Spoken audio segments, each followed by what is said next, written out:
नमस्कार। आंगनबाड़ी से जुड़ी हुई 10 फटाफट खबरों में आप सभी का स्वागत है। आज तारीख है 25 अप्रैल 2024, दिन गुरुवार।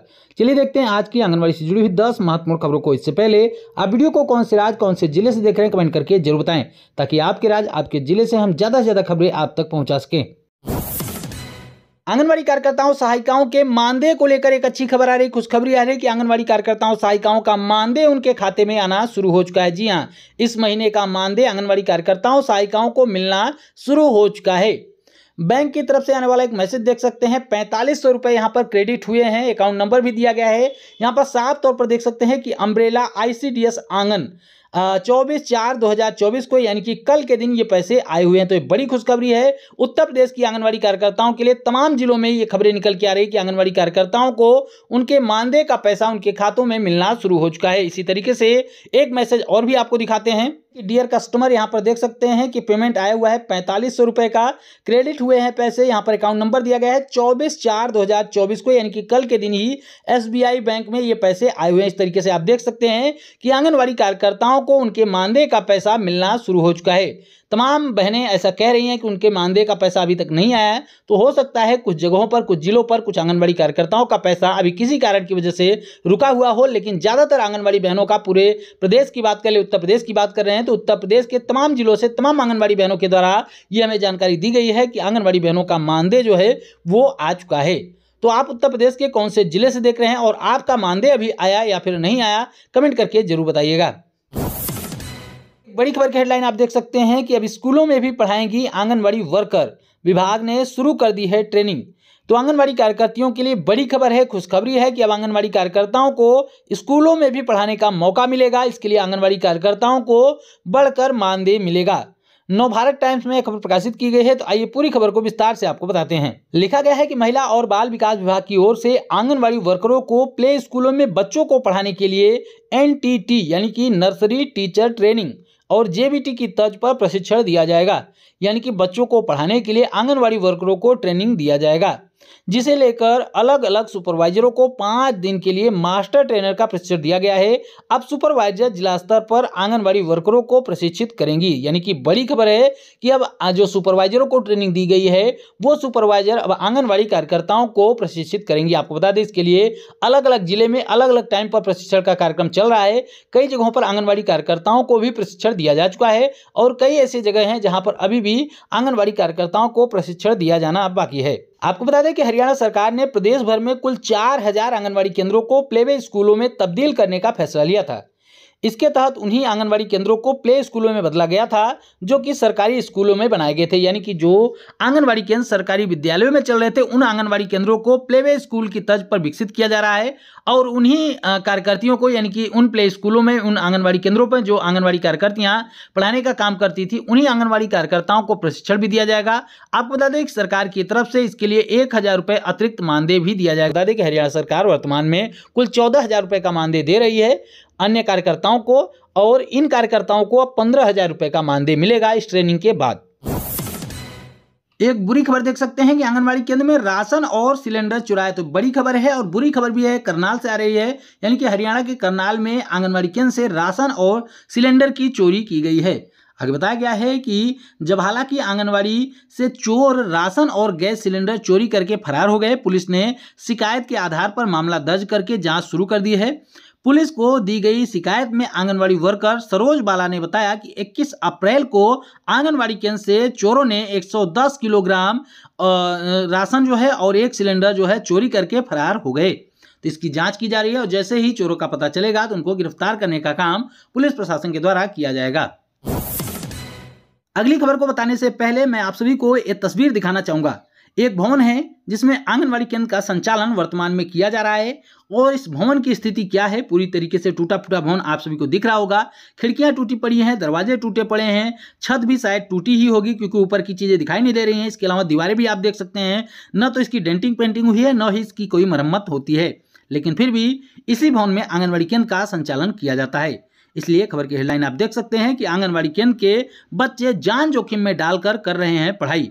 और न केवल बच्चे बल्कि यहाँ की जो आंगनबाड़ी वर्कर हैं, सेविकाएं हैं, सहायिकाएं हैं, वो भी अपनी जान को जोखिम में डालकर बच्चों को पढ़ाने का काम, उनको पोषण देने का काम कर रही हैं।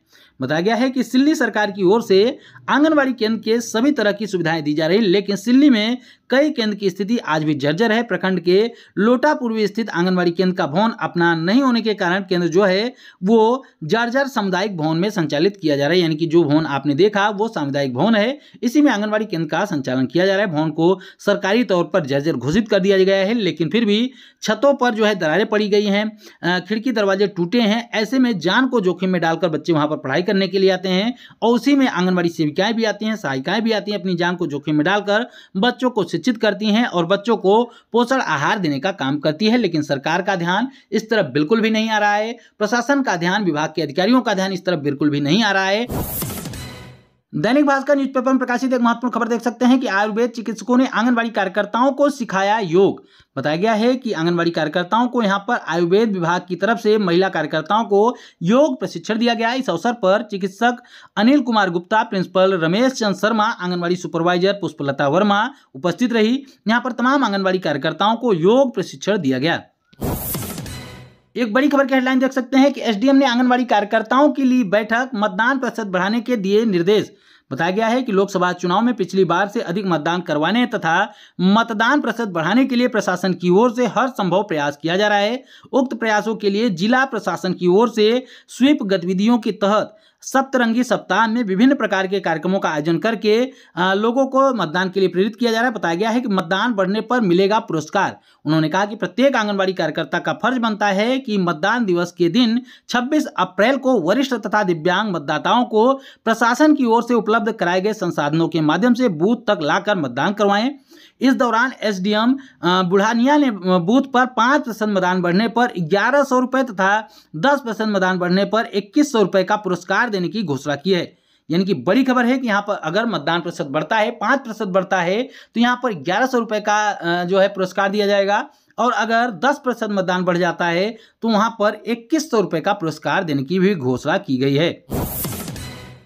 उत्तराखंड के पिथौरागढ़ से एक महत्वपूर्ण खबर देख सकते हैं कि जिला न्यायालय में बना शिशु गृह, 2 आंगनबाड़ी कार्यकर्ता करेंगी देखरेख। बताया गया है कि जिला न्यायालय में शिशु गृह स्थापित किया गया है। इस शिशु गृह में 2 आंगनबाड़ी कार्यकर्ताएं जो हैं शिशुओं की देखरेख करने के लिए नियुक्त की गई हैं। इनकी स्थापना होने से वादकारियों, अधिवक्ताओं और न्यायालय के कर्मचारियों के बच्चों की देखरेख हो सकेगी। यानी कि न्यायालय जो होता है, यानी कि जो कोर्ट होता है, वहां पर शिशु गृह बनाए गए हैं जिनमें 2 आंगनबाड़ी कार्यकर्ताओं को रखा गया है। ये आंगनबाड़ी कार्यकर्ताएं क्या करेंगी, वहां पर जो वकील होते हैं सरकारी या फिर जो भी जज होते हैं, अगर उनके बच्चे वहां पर रहेंगे, क्योंकि वो कार्य करेंगे, उस दौरान वहां पर बच्चे रखे जाएंगे शिशु गृह में। ऐसे शिशु गृहों में आंगनबाड़ी कार्यकर्ताएं जो हैं उन बच्चों की देखरेख करेंगी, उनका पालन पोषण करने का काम करेंगी। एक महत्वपूर्ण खबर देखिए कि आंगनबाड़ी केंद्र के बच्चों का भी मनेगा दीक्षांत समारोह। बताया गया है कि बाराबंकी में स्कूल कॉलेजों में उत्तीर्ण होने वाले दीक्षांत समारोह होता ही है, लेकिन अब आंगनबाड़ी केंद्रों के लिए भी दीक्षांत समारोह का आयोजन किया जाएगा।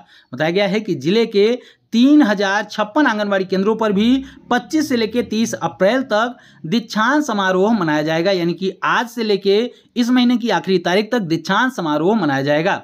जिले के डीएम सत्येंद्र कुमार ने बाल विकास व बेसिक शिक्षा विभाग में इस कार्यक्रम की तैयारी शुरू करवा दी है। बाल विकास विभाग के आंगनबाड़ी केंद्रों पर दीक्षांत समारोह में 6 साल की उम्र वाले जो बच्चे होंगे, यानी कि जो लास्ट होंगे, उसके बाद उनका एडमिशन प्राइमरी स्कूलों में हो जाएगा। उन बच्चों को चिन्हित करके उनका प्राथमिक स्कूलों में नामांकन कराया जाएगा। यानी कि दीक्षांत समारोह का मतलब यह होता है कि विदाई होगा, यानी कि आंगनबाड़ी केंद्र से उनका विदाई हो जाएगा, उसके बाद उनका एडमिशन जो है प्राइमरी स्कूलों में करा दिया जाएगा। इस कार्यक्रम से आंगनबाड़ी केंद्रों में पढ़ने वाले बच्चों का उत्साहवर्धन भी होगा, साथ ही सरकारी स्कूलों में बच्चों के नामांकन की संख्या भी बढ़ जाएगी, क्योंकि ज्यादातर स्थिति में ऐसी हो जाती है कि आंगनबाड़ी केंद्रों से बच्चे निकलकर प्राइवेट स्कूलों में पढ़ने लगते हैं। तो ऐसे में बच्चों का एडमिशन जो होगा वो सरकारी स्कूलों में होगा, तो बच्चों की संख्या भी बढ़ेगी और केंद्र में पढ़ने वाले जो बच्चे हैं उनका भी जो है उत्साहवर्धन होगा। ये थी दोस्तों अब तक की आंगनबाड़ी से जुड़ी हुई 10 महत्वपूर्ण खबरें। हम उम्मीद करते हैं कि हमारी आज की यह वीडियो आपके काम की रही होगी। वीडियो अगर पसंद आई हो तो वीडियो को लाइक जरूर करें, अपनी जैसी आंगनबाड़ी बहनों के साथ इस वीडियो को जरूर शेयर करें और आगे भी आंगनबाड़ी से जुड़ी हुई ऐसी ही महत्वपूर्ण खबरों को पाने के लिए चैनल को जरूर सब्सक्राइब करें। फिर मिलेंगे अपनी नई वीडियो में कुछ और महत्वपूर्ण खबरों के साथ। तब तक के लिए नमस्कार, जय हिंद।